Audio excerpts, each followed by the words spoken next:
Hello बच्चों, प्रश्न दिए है ऐसी दो भौतिक घटनाओं का उल्लेख कीजिए जो प्रकाश की तरंग प्रकृति की पुष्टि करती हो। तो आइए हम लोग इस प्रश्न का उत्तर देंगे, लेकिन उससे पहले हम लोग यहाँ पे मुख्य अवधारणा देखेंगे जिसके आधार पे अपने प्रश्न का हम लोग यहाँ पे उत्तर देंगे। तो मुख्य अवधारणा के अंतर्गत हम लोग यहाँ पे प्रकाश का अध्ययन करेंगे कि प्रकाश की तरंग प्रकृति की हम लोग को पुष्टि करनी है। ठीक है, तो हम लोग यहाँ पे प्रकाश का गुण धर्म देखेंगे। क्या देखेंगे? यहाँ पे प्रकाश का हम लोग गुण धर्म जो है उसको देखेंगे। तो हमने यहाँ पे मुख्य अवधारणा में गुण धर्म लिखा है, तो हम लोग गुण धर्म को देखेंगे। देखिए, प्रकाश क्या होता है कि हमेशा यह सीधी रेखा में गमन करता है। ठीक है, और यह सीधी रेखा में गमन करता है और इसके मार्ग में अगर कोई अवरोध आ जाता है तो वह उसके किनारे पर मुड़ जाता है, जिससे हमें पता चलता है कि प्रकाश जो है सीधी रेखा में गमन करता है। तो ये जो गुण धर्म है इसी के आधार पर हम लोग भौतिक घटना का चयन करेंगे और अपने प्रश्न का उत्तर देंगे। तो आइए अपने मुख्य प्रश्न में चलते हैं।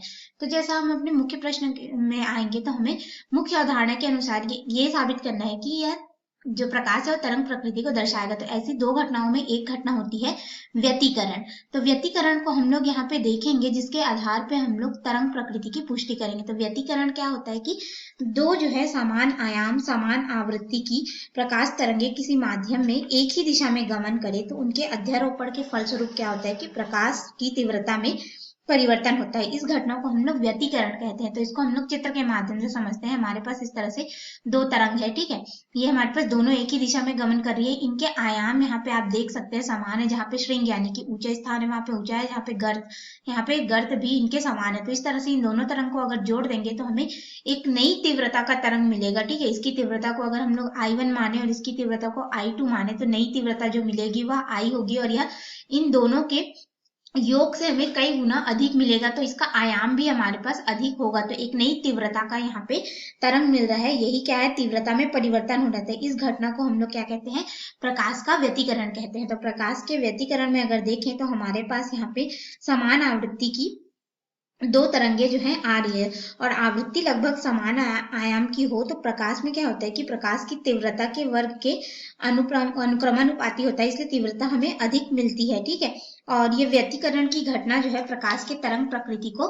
तो देखिए, हमने व्यतिकरण देखा, उसमें आवृत्ति जो न्यू होता है ये हमारे पास क्या होना चाहिए? समान होना चाहिए। आयाम ए का मान भी हमारे पास लगभग समान होना चाहिए। ठीक है, और इनकी जो दिशा का गमन है वो भी एक ही दिशा में होना चाहिए। कैसा होना चाहिए? एक ही दिशा में इनका जो है तरंग का गमन होना चाहिए, दो तरंगों का। तो इस घटना से जो हमें मिलेगा वह व्यतिकरण होगा और व्यतिकरण का हमने यहाँ पे चित्र के माध्यम से अध्ययन किया। अब हम लोग आते हैं दूसरी घटना पे।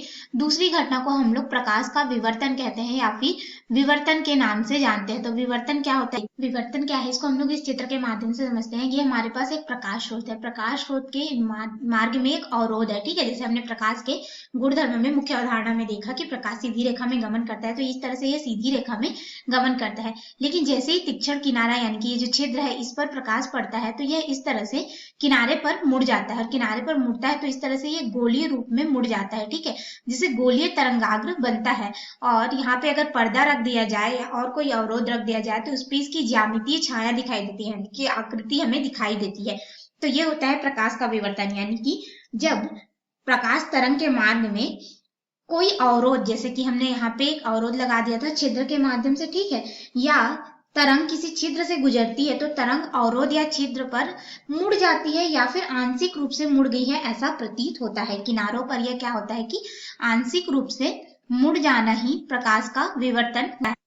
तो देखिए, जब ये आंशिक रूप से मुड़ता है, जैसे हमने चित्र में देखा, यहाँ पे विवर्तन प्रतिरूप हमें प्राप्त होता है।